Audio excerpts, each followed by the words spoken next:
Il dit, ah, maintenant c'est caduc. Maintenant, lui dire les Juifs, nous savons qu'il y a un démon. Abraham est mort. Les prophètes aussi. Et tu dis, si quelqu'un garde ma parole, il ne verra plus la mort. Donc pourtant, c'est des paroles de vérité qui délivrent. Mais comme ils ne sont pas fils d'Abraham, ils ne peuvent pas comprendre. Il a dit, vous ne pouvez pas comprendre ma parole. Ainsi de suite. Donc, verset 39, 59. Quand ils ont dit que tu n'as même pas 50 ans que tu as vu Jésus, Jésus a dit qu'avant qu'Abraham fût, je suis. Amen. Et qu'est-ce qui s'est passé? Là-dessus, il prit des pierres pour les jeter contre lui. Mais Jésus se cacha et il sortit du temple. Les Juifs sont sortis de l'Égypte, c'est vrai. Mais ceux qui sont sortis là, ils sont morts. Au fur et à mesure, Jésus a amené des libérateurs, des Juifs, tout cela, mais ça n'a pas suffi. Ils se sont organisés, ils sont sortis de la parole, ils ont fait autre chose. Et quand Jésus est venu, ils étaient obligés de casser ces murs pour leur donner la liberté. Vous voyez? Et Jésus leur a apporté la délivrance véritable. Mais ils n'étaient pas contents. Mais voilà une des paroles qu'il a prononcées. Que nous allons dire. Matthieu chapitre 5. Et ça, nous allons prendre pour expliquer un peu le travail de Jésus-Christ qu'il est venu faire. Matthieu 5. Au verset 17. Voilà ici ce qu'il dit. Ne croyez pas que, je ne sais pas si nous sommes, Matthieu 5, verset 17.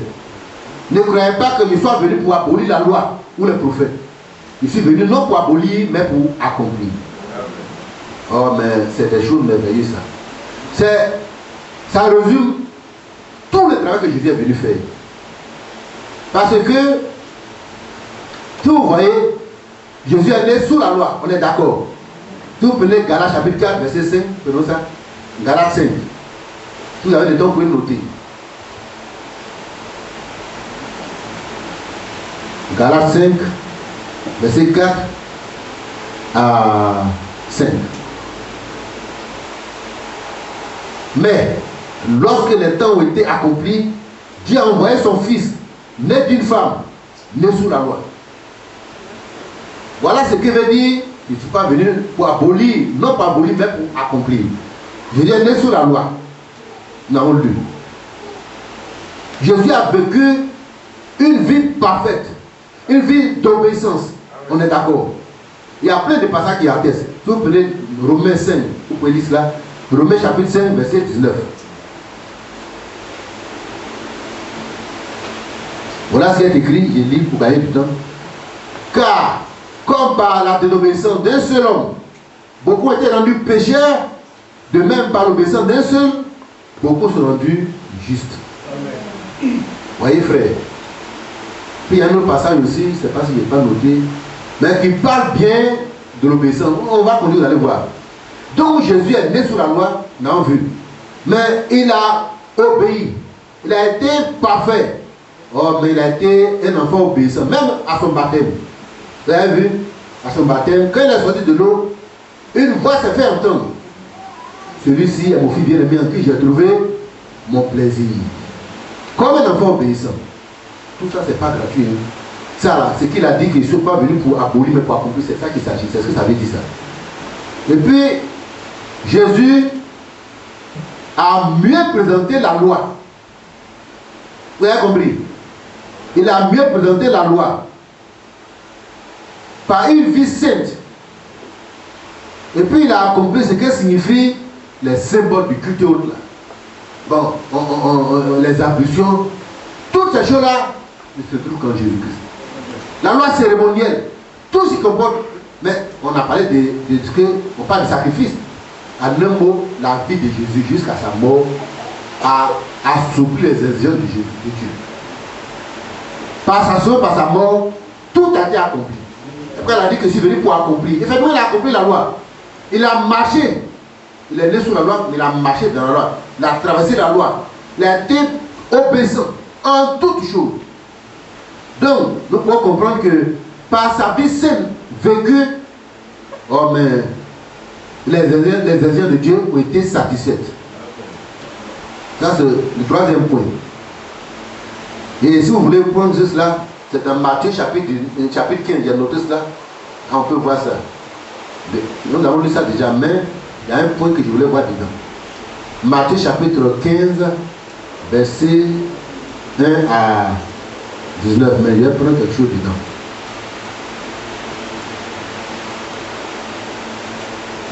J'ai noté Matthieu 15, 1 à 9.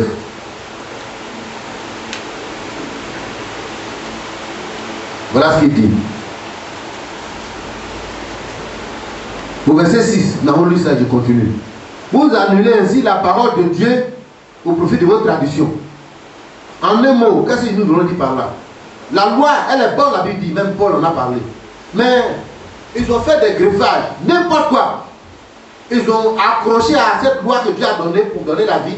Ils ont mis n'importe quoi là-dessus qu'on ne peut plus voir. C'est comme le feu est là. Mais le bois qui contient le feu là, on a mis n'importe quoi. N'importe quel soit le sang, c'est que c'est fait presque tout. On ne peut pas bien voir. Et il dit, vous annulez ainsi la parole de Dieu au profit de votre tradition. Hypocrite. Esaïe a bien profité sur vous quand il a dit, ce peuple m'honore des lèvres, mais son cœur est éloigné de moi. C'est en vain qu'il m'honore en enseignant des préceptes qui sont des commandements d'homme. Voilà ce que Jésus a trouvé. Il est en train de démolir toutes ces choses. Et nous allons prendre le passage, mais nous allons lire d'abord.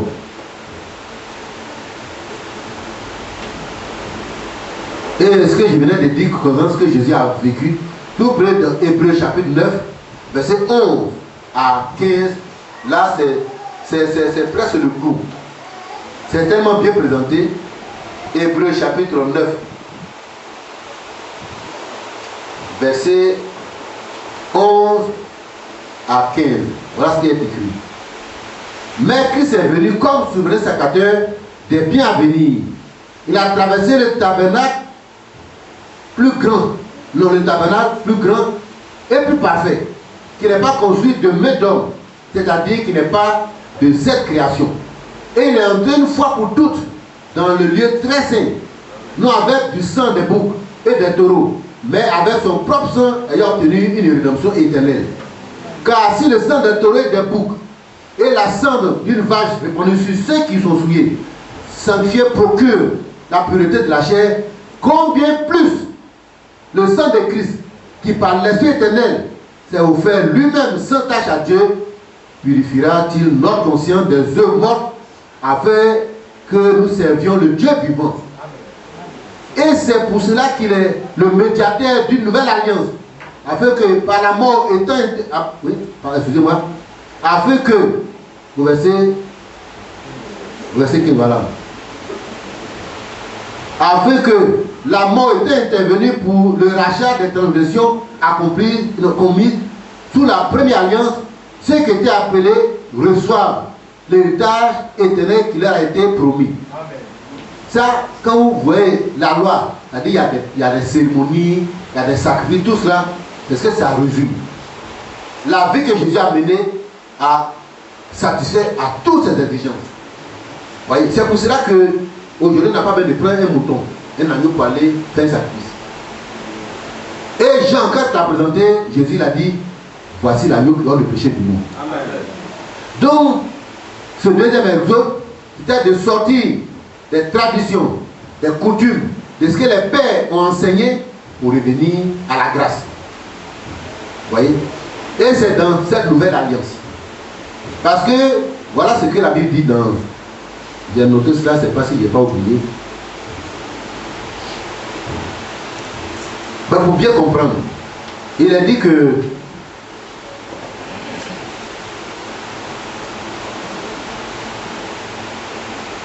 ce que nous venons de lire, au verset 15, c'est pour cela qu'il est le médiateur d'une nouvelle alliance.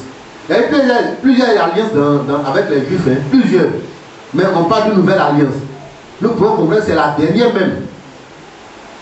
Afin que la mort était intervenue pour le rachat des transgressions commises sous la première alliance, ceux qui étaient appelés reçoivent l'héritage éternel qui leur a été promis. Ça, c'est pour la nouvelle alliance. Quand nous rentrons là-dedans, c'est fini. C'est avec Jésus que nous faisons cette nouvelle alliance. Alors Jésus est venu faire sortir le travail des coutumes, des interprétations Ça, c'est la deuxième exode, le deuxième exode. Bon, mais là aussi, il y avait beaucoup de choses sorties. Vous savez que quand je étais venu, il y avait des sadducéens, il y avait des scribes, des pharisiens et plusieurs groupes. Les gens pensent que quand on parle de ces gens-là, parce que l'église catholique dit qu'à la fin des temps, il y aura des faux prophètes. Donc quand elles disent cela, elles pensent que les autres églises étaient là, et puis l'église catholique était à côté, et puis Jésus parlait. Non, non, non. L'église catholique n'existait pas encore. Les sadducéens, ils avaient les manières. Effectivement, ils étaient plus proches de la réalité. Parce qu'ils étaient pieux vraiment. Paul était pharisien. Il pourrait dire une religion dure à cette époque. Mais Paul est issu de cela. Il était plein de zèle. Mais il fallait sortir de ces choses. Et ça a été dur pour les Juifs. Parce qu'il se réfère à Abraham. Il se réfère à Moïse. Alors, on sent subitement comme aujourd'hui, ça va être difficile pour nous. Nous savons que Dieu a envoyé un homme dans Malachie chapitre 4 pour amener le cœur des enfants à leur père. C'est-à-dire remettre sur le pied la vraie parole que les apôtres Paul ont prêché, remettre cela dans ses faits des temps. Alors quand un homme vient, il dit que Jésus a été envoyé, parce qu'ils ont des petites églises. Il a dit ils vont les persécuter. Vous comprenez? C'est de la bouche d'un certain de Dieu du message que nous disons cela. Alors frère, troisième exode consiste à sortir de toutes ces choses-là. Frère, c'est important. La Bible dit, Jésus l'a dit dans Jean, que l'heure vient où tous ceux qui sont dans les sépulcres entendront la voix. Ceux qui auront entendu vivront. C'est vrai que ça concerne l'enlèvement. Ça c'est pour l'épouse. Des frères qui ont cru à ce message, à cette parole qui est révélée dans fin de temps, qui sont endormis, ils vont entendre la voix, ils vont sortir. Nous allons les voir, nous allons les transformer, nous allons monter ensemble. Ça c'est pour l'épouse. Mais une partie de cette parole concerne des gens qui sont destinés au message, mais qui sont dans les églises mortes. Il y a une partie qui s'applique à cela aussi. Ils sont dans les dénominations, dans les cercueils. Parce que la dénomination, c'est un cercueil. Quand vous êtes dedans, vous n'entendez rien. Mais frère, gloire soit rendue à Dieu. Si vous entendez la voix de Dieu, sortez.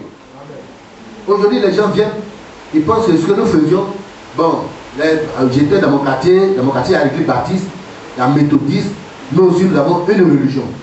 Ce n'est pas de cela qu'il s'agit. Demandons au Seigneur qui nous éclaire. C'est important.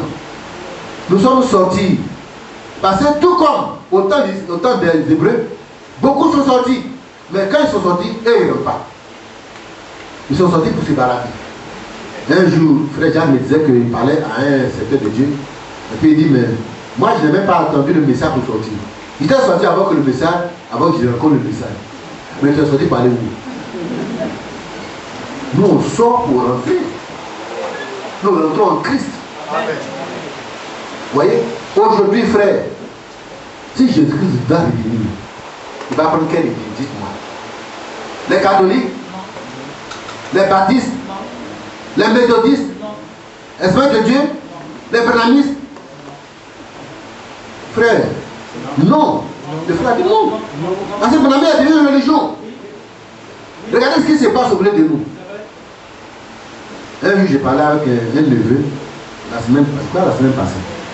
Il me disait que mais il y a plusieurs traditions de la Bible. Est-ce que tu ne penses pas que ces traditions, il y a tellement de traditions quelquefois, c'est difficile pour marcher, c'est-à-dire pour s'attacher à la vraie doctrine. Il dit, si vraiment on s'attache aux traditions là, c'est bien.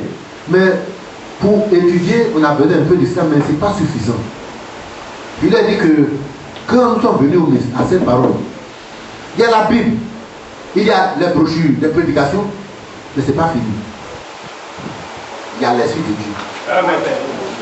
Frères et sœurs, Dieu est actuel. Il y a des gens qui ont prié pour dire, Seigneur, mais il y a tellement de religions, je ne sais même pas où je dois aller prier. Comme ils étaient sincères dans leur cœur, Dieu a parlé à leur cœur personnellement. Amen. Je le crois. Amen. Parce que moi, si j'ai fait cette expérience, ça c'est pour, je parle de troisième exemple de cette sortie. On n'est pas sorti pour devenir catholique méthodiste, mon frère. On n'est pas sorti pour devenir branhamiste. Un frère va dire, mais au coin il y a aussi l'église. À côté il y a une église. Mais où aller? Est-ce que ce n'est pas le même message? Le message, c'est un retour à la parole. Amen. C'est ça le message. Alors on dira, mais eux aussi se retourner. Ça, c'est pas mon problème. Mon problème, c'est ce qui me concerne. Je me souviens encore, en 75, quand un frère est décédé, le village nous a persécutés. On dit, on va nous chasser du village. Que si le dimanche ils viennent, nous ne mettons pas pied dans l'église, ils vont nous mettre au dehors. Ils vont nous arracher les terrains, nous chasser, et nous quitter le village. Parce qu'on ne doit pas parler avec les gens. En soi, quand il y a beaucoup qui ne sont pas nés. Ma première fille n'était même pas née encore. Et puis, moi, j'ai trouvé que on a persévéré un moment. Et puis, je devrais sortir, j'ai rencontré un grand-oncle qui m'a appelé. Oh, mais c'était fascinant ce qu'il m'a dit. Le grand-père de Bois, il avait 2 femmes. Et il m'a dit, jeune homme, je te trouve très respectueux, très intelligent. Mais je ne te comprends pas. Ton grand frère, il a perdu la raison. Les parents l'ont mis au travail. Dans l'église, on l'a bâti à l'église catholique. Il a inventé une nouvelle religion. Son grand frère, son petit frère qui le suit, n'a rien compris. Les parents s'agitaient dans leur nouveau mouvement. Et toi qui es si intelligent, veux-tu les suivre aussi? Reviens à la raison. Pas les imiter. Vous faites du tort à votre père. Votre père un chef chrétien catholique. Et il souffre à cause de vous. Vous l'avez exposé. Il est devenu la risée de tout le monde. Oh, cet homme, il m'a parlé, il m'a fasciné. Quand il est rentré à la maison, j'ai vu les frères au dehors, de persévérer, rendre des témoignages. Je suis passé à côté d'eux. Il dit, mais si je leur dis ça, ils vont me dire quoi? Ils vont me dire de ne pas écouter le monsieur, c'est tout. Je ne leur ai rien dit. Je suis allé me mettre à genoux, près de mon lit. Il dit, Seigneur, ce que cet homme a dit est vrai. Mon père souffre. On ne peut pas exposer ses parents de cette manière. Mais révèle-moi la vérité. Montre-moi ce que je dois faire. Puis j'ai prié, puis je suis venu au dehors. J'étais malheureux tout le temps que j'ai rendais témoignage. J'étais assis là, je l'ai serré, j'ai été couché. Puis la nuit est venue, on est passé couché. Puis j'ai dit aujourd'hui, Dieu, voilà ce que Dieu m'a montré. En ce moment, j'étais encore jeune dans la foi. Et j'étais pris dans mon songe, j'étais en hauteur. Et il y avait une main qui était sur mon épaule. Puis je voyais l'église catholique de chez moi. L'ancienne église qui était là. Oh, c'était beau. Puis une voix me parlait. Avec une main qui était sur mon épaule qui indexait. Là, Babylone la grande. La mère des prostituées. C'est que je vous dis aujourd'hui, il va y rendre compte devant Dieu un jour. On ne cherche pas à attirer des âmes, ni à chercher la sympathie. Il faut dire ce que Dieu t'a montré simplement. Et la voix me disait, là, Babylone la grande. Et puis, la scène a changé. Puis je me retrouve à un autre endroit. Je voyais frère Stanley qui était debout. Il y avait des frères qui étaient assis près d'un arbre. Et le feu les entourait. J'étais encore à une hauteur, comme s'il était soulevé de la terre. Et la même main était sur mon épaule. Et la voix disait, là, mes enfants. Amen. Frère, je vous dis devant Dieu, quand j'ai vu ce son, j'étais malheureux. Vous comprenez pourquoi j'étais malheureux? Parce que je pensais me justifier. Pour dire que, bon, mais Dieu m'a parlé aussi, bon, Dieu m'a rien dit, bon. Je pense que même si on a regardé au Père, voilà ce que je disais. Donc quand je m'étais réveillé, je ne leur ai rien dit. 3 ans après, parce que si je leur ai dit ça, ils vont se dire, ils ont gagné. Donc je leur ai rien dit. Frère, Dieu est vivant. Amen. Aujourd'hui, il n'y a pas de message, il y a des tendances. Alors quelqu'un pourra dire, mes frères, où on pourra trouver la vérité? La vérité est dans ton cœur. La vérité est dans la Bible. La Bible est dans ton cœur. Si tu as la Bible dans ton cœur, la Bible dit, mais comment le généreux sera-t-il plus se sentir? C'est en quoi faisant? En se dirigeant d'après ta parole. S'il y a des choses qui te semblent incompréhensibles, adresse-toi à Dieu. Parce qu'il y a des gens qui n'ont jamais eu leur tête dans leur vie. Frère, on crie, on joue, on chante le Seigneur, faites ensemble. Mais on se retire individuellement. Trouve un instant. Reste dans la présence du Seigneur. Parle à Dieu de tout ton cœur. Libère ton cœur devant Dieu seul. Ce que tu n'as jamais dit à un certain, dis à un frère, à ta femme, dis cela à Dieu seul. Amen. Parle-lui si tu vois qu'il y a la confusion. Et j'ai dit à mon cousin, à mon neveu, oh, pour moi, quand il va à toutes ces traditions, je ne suis pas confondu. Parce que il y a un guide qui est avec moi. Amen. Et c'est lui qui me conduit. Sinon, je ne pourrais même pas voir toutes les traditions. Et le frère, quand même, a dit quoi? Toutes ces traditions-là ont amené même les gens dans le décor. Lui-même de la parole. Quand certains disent, c'est la meilleure tradition. Mais frère, ce n'est pas la meilleure tradition qu'on sert Dieu. C'est avec la révélation de Jésus-Christ. Sinon, si c'était la tradition, mais le monde aurait connu Jésus-Christ, aurait connu ce message. Il y a des grands intellectuels. Et pourquoi ils n'ont pas compris toutes les traditions? Ils ont fait, il y a plus de 15 Bibles. Ils n'ont même pas la meilleure tradition. La meilleure tradition, c'est être guidé par le Saint-Esprit. À faire son chemin. Amen. À marcher à la suite du Seigneur. Il dit, même si tu es un insensé, tu ne pourras même pas te tromper. Amen. Tu te verras sur tes pas des voies tout tracées déjà pour toi. Amen. Tu verras des empreintes de pas que tu pourras suivre. Amen. Frères et sœurs, si aujourd'hui chacun se trompe, parce qu'on s'inscrit pour dire, mais frère, même dans le message, il y a trop de choses. Ce n'est même pas ce qui est valable pour marcher. Ce n'est même pas valable.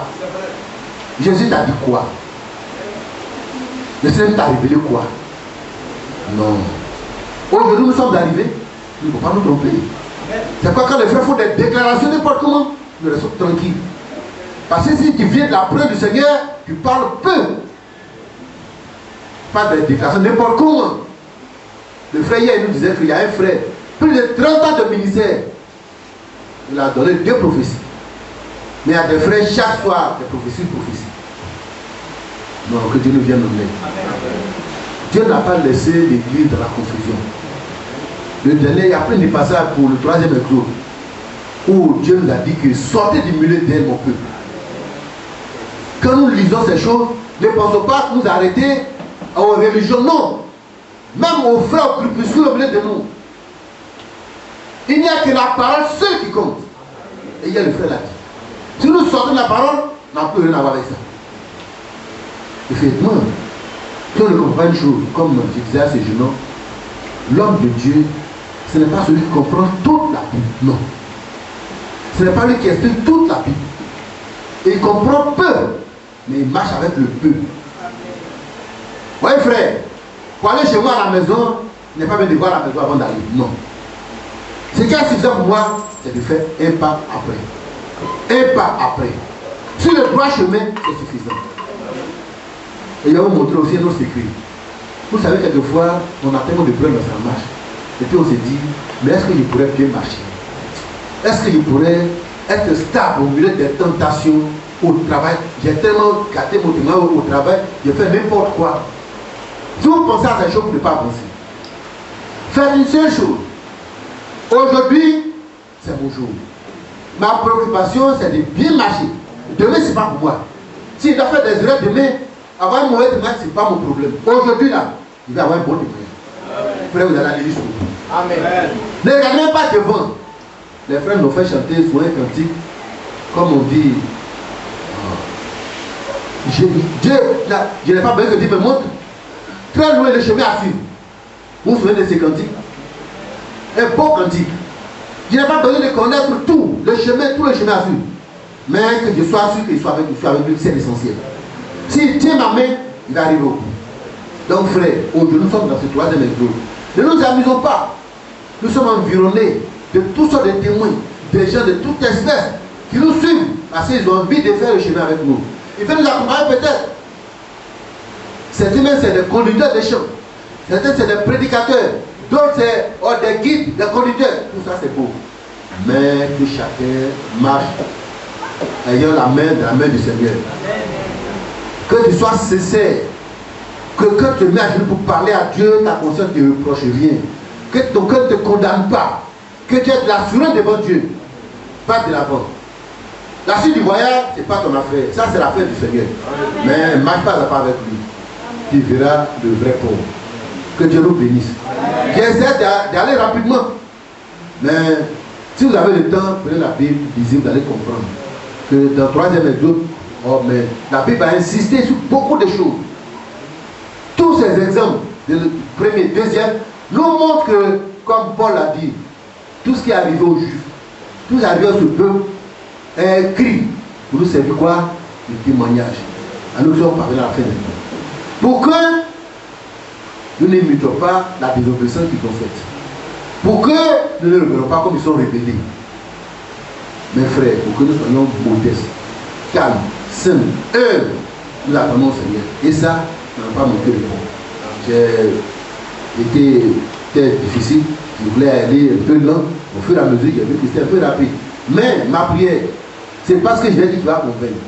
Que Dieu lui-même, qui sait ce qui est bon pour vous et pour nous, il a pris cela à notre cœur. Pour que dans ce 3e Exode, nous soyons comme les deux qui ont été à terre brûlée. Parce que frères, tout n'est pas de commencer l'Exode. Hein. C'est pas tout parce que beaucoup ont commencé, mais ils ne sont pas arrivés au bout. Mais notre préoccupation, c'est d'arriver au bout. Que Dieu nous bénisse. Amen.